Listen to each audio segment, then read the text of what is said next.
I'm going to show you the beef Wellington, nice savory dish, okay, with a piece of filet mignon that's going to be wrapped in puff pastry, and it comes going to be with a mushroom duxelle.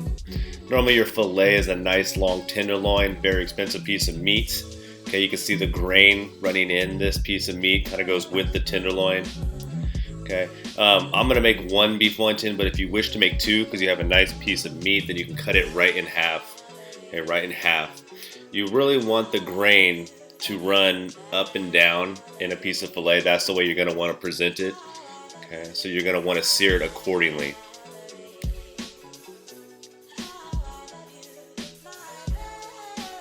Once I have my steaks cut ready to go, or even if you're gonna leave it whole for the one, that's fine.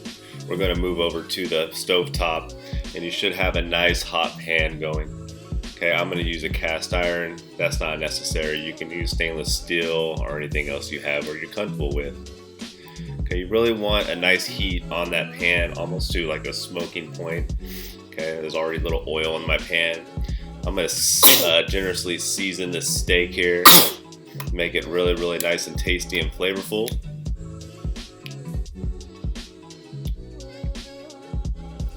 Then I'm gonna add probably a little bit of butter into this pan, right? I love a little bit of brown butter to go along with the flavor of my steak. Once I drop this filet in, I'm not going to touch it, okay? I'm gonna let it do what it's supposed to do. Okay, the Maillard reaction, if it's done correctly and you have that nice hot pan, it shouldn't stick to the bottom. Okay, I normally let it sit for at least 3 to 4 minutes on one side before touching it. Once that Maillard reaction is complete, then it will not stick. It will just simply lift up, as you can see, and you'll have a nice sear. I'm gonna sear it for about another couple minutes on this other side, and then I'm gonna put it into a 375-degree oven, okay, until just under medium rare. I'm gonna cook it till it registers around 115 degrees or so, and then let it rest. For our mushroom duxelle, okay, it's basically a mixture of mushrooms, some fresh thyme. Normally shallots, we're gonna use onions, a little bit of garlic, okay, and then I like to use cream and a little bit of fresh thyme. Some people use like sherry. I'm sorry, I made a little mess. Some people use sherry, wine, okay? I like a little bit of cream in mine. I think it just makes it a little more rich. I'm gonna hit the pan, nice hot pan, with some olive oil. And of course, my favorite, butter. I'm gonna swirl that around a little bit.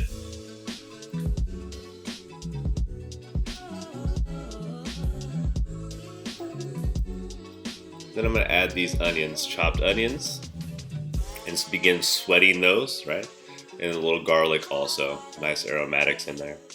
You can do the mushrooms and the onions together in a food processor to chop all your stuff up.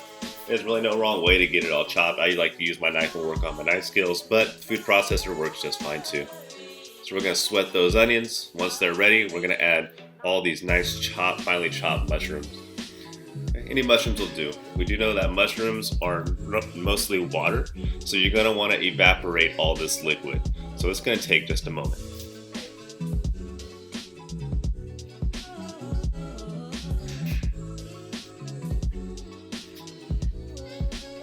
So we're going to really just move this mixture around, start cooking this water out of these mushrooms. You'll see, kind of just evaporate all the water, all the moisture. When you guys do this at home, you'll kind of see what I'm talking about.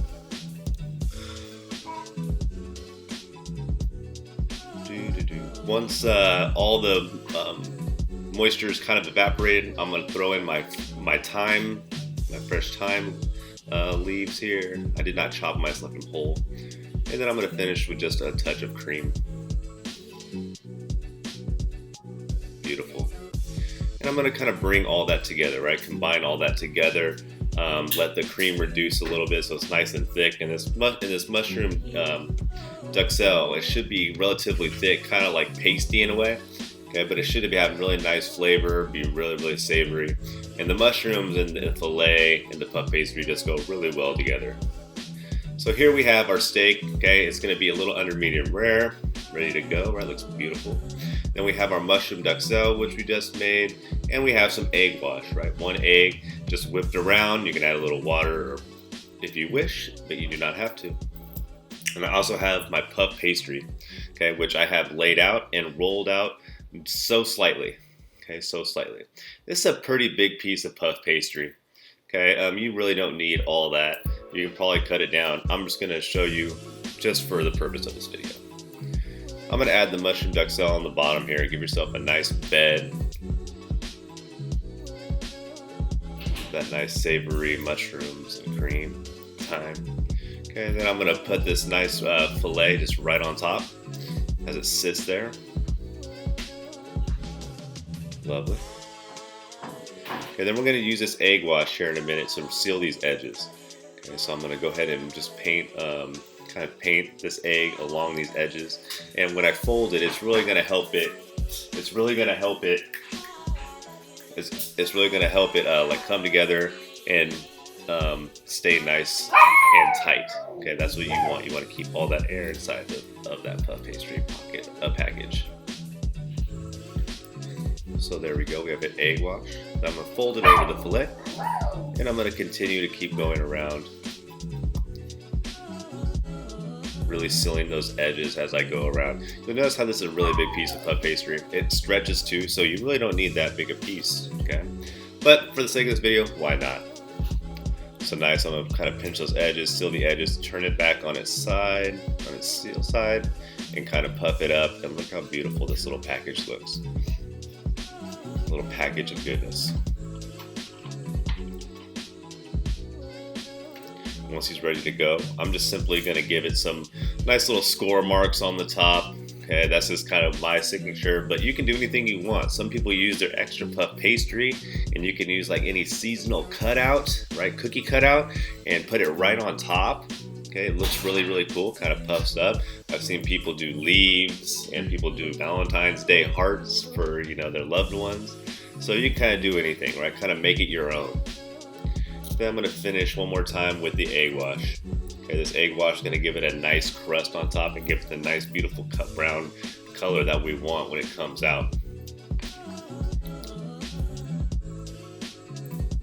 So the Wellington's history, it's English, okay? It was named after basically an old captain's boot. Okay, that's kind of what they said it looked like, because normally you make it with the full tenderloin and wrap it all in. You can imagine how cool that is, and like slice it table side. Today we're gonna make little individuals, kind of like we have right here.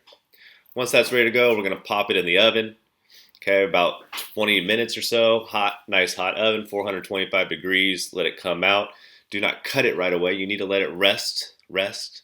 Okay, about 10 minutes, and then you can slice it in half, and it should be nice and beautiful and savory. And I really hope you like this dish.